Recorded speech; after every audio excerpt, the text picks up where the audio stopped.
so many cameras. I know, I'm not it's sure where crazy. to look. Yeah. I love it. So you're at the Horseshoe Tavern, legendary Horseshoe Tavern in Toronto. Yes. What are some memories that you have of this place? I've seen so many bands here. I've only actually ever played here once, which is strange. When was that? And it wasn't even on Our Lady Peace. It was on we wanted to do like a secret show before a record. And Which record was this?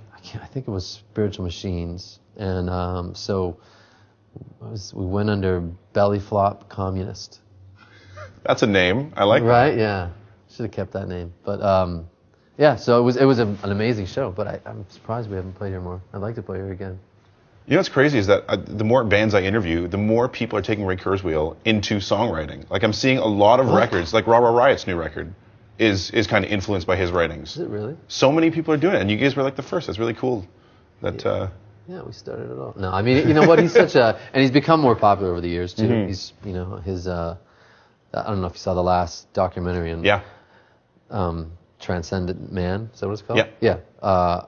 I mean, it's amazing, and so I think that kind of caught on more in the not the mainstream, but it's made its way through social media.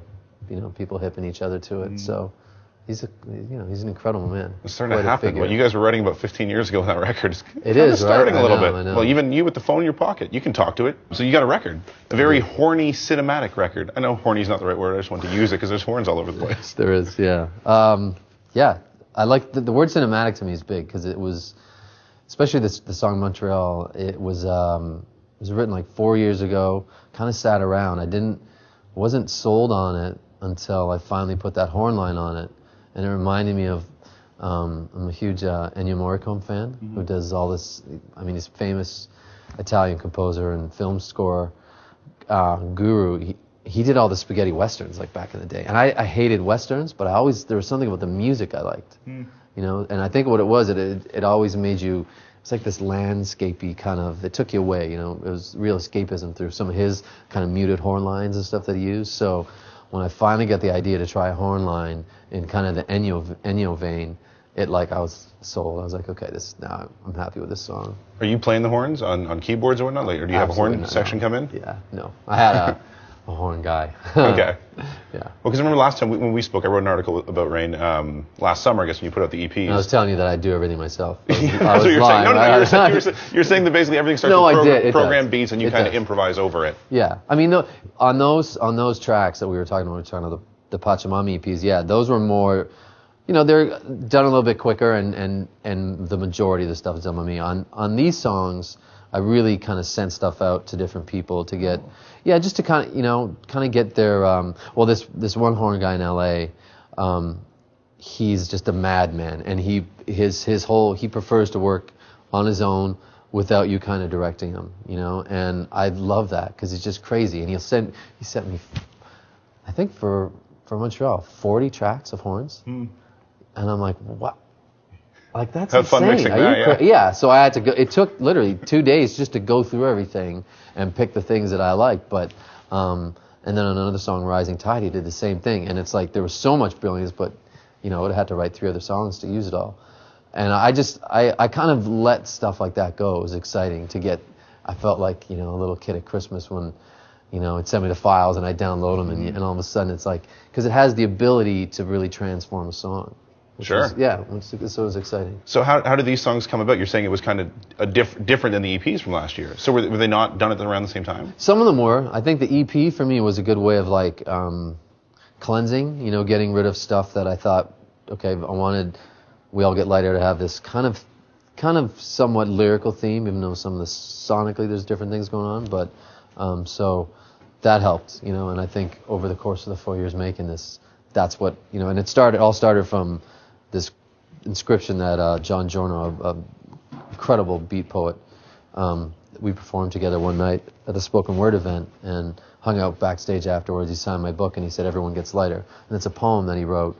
But in talking to him and hanging out, he was an older man, you know, it's like the history, all the stories he was telling me about. He was best friends with like William Burroughs, and I just felt like, okay, this guy's had, you know, he has that unique ability to look back on a full life, you know, and in the day, what happens is we kind of all turn to dust and we leave this planet. And so that really set the tone for this record. And it comes down to, you can, you spend so much time looking for the meaning of life, and I'm kind of an analytical person by nature, but you kind of miss out on living if you do that too much. That's interesting. So yeah, so I thought, he didn't say that, but I've just felt like that's what the message was telling me, and I felt like that's what this man with all this wisdom was saying. It's like, man, you gotta go as fast, you gotta live in the moment. There's a few things you said in there that I want to touch on, but doesn't he have a story about burying Ginsberg with some stuff? He told me a great story about. Yeah, I'd love to hear that from you. He buried, no, not Ginsberg, William Burroughs. Oh, I'm sorry. Yeah, which was one of his closest friends, and he said, so he promised Burroughs that he'd bury him with a huge, 45, big silver shiny 45 on his chest and a big joint sitting in his pocket, because he was scared, he didn't know which way he was going, and thought he might have to be armed. Yeah. For one. And then, or high for some reason. Yeah, well, it's Burroughs, so yeah, you fair have enough. to be high. It's amazing. We all get lighter. So you're kind of saying every word on the record is influenced by how responsible and needed our family makes me feel. That's what you said in the bio. Yeah. So are you sitting there over-analyzing words to be like, no, this gets away from that theme? Or is that just something that you thought maybe kind of sums up the way you felt? It's more just an approach, It's like I wasn't going to force anything. So these songs end up being really vital to this sounds flaky, but my life force, and in that, when I'm in my studio in my house, it's all surrounded by family, so it really it's just you're pulling from those kinds of experiences, constantly. So as long as it felt like it was coming from that authentic place, then it kind of, that's why it led to me saying that it's that responsibility. I love it, and it really drives me as an artist. And Chantal's singing all over the record this time. Yeah. Yeah, and those were, it was an interesting, it's kind of, I'm a huge Leonard Cohen fan, so if you listen to any of his records, you can kind of bust me on a lot of places for borrowing from some of his arrangement ideas. But I really loved how he would use female vocals instead of strings or a keyboard line or something. So, a lot of her vocals are actually, we're making a chord out of her voice with the harmonies and stuff, which, yeah, it's interesting, and it leaves a different, something else having to do that would take up more space, where vocal can exist in different frequency, and it's very pleasing to the ears. So, and it almost gives you, when you're listening to a voice sing these lines, such as Chantal's, there's an emotional thing equated to it, where just if it was just a keyboard or something, it doesn't have that same emotional value. A voice, the timbre of your voice, the fact that it's not perfect, that's to me, it's very. There's just something so musical about it. Going back to the mixing thing from before, you have a 60s Neve desk.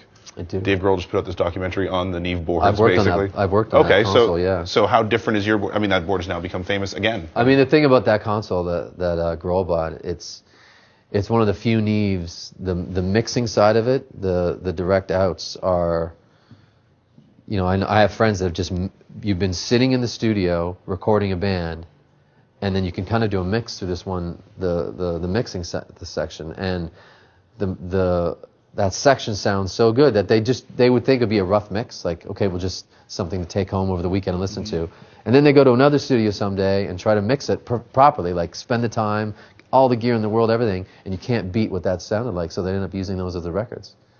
My board's not like that. No, you know what? It's not that big. Mine's a 20-channel old broadcast console, but there's just something about, I don't know, all that old gear just sounds so good. I'm a fan of the digital domain, and I love what you can do digitally, and you can express yourself through that medium as well. But to put a mic on a vocal, to go through a Neve, or record an acoustic guitar, you can't beat it. Like I said, it makes me sound like a great engineer, and I don't have to do anything. That's nice. So it's really out of laziness. How are the drums on this record? Because last time we talked, you were talking about programming. Yeah, they all start with programming. Are there live drums? Because one of the tracks certainly sounds like live drums. Montreal was all programmed up until I put the horn line on, and once the horns gave it this really organic quality, and it seemed to be fighting. So I had a friend of mine just come over one afternoon and kind of play to the programming stuff. And then I just took them out at the end of the day. I think, you got to let the song be what it wants to be sometimes. And I felt like I was a bit of a square peg round hole with the programming. But there's, on some other tracks, I love the programming. But that's where the song started?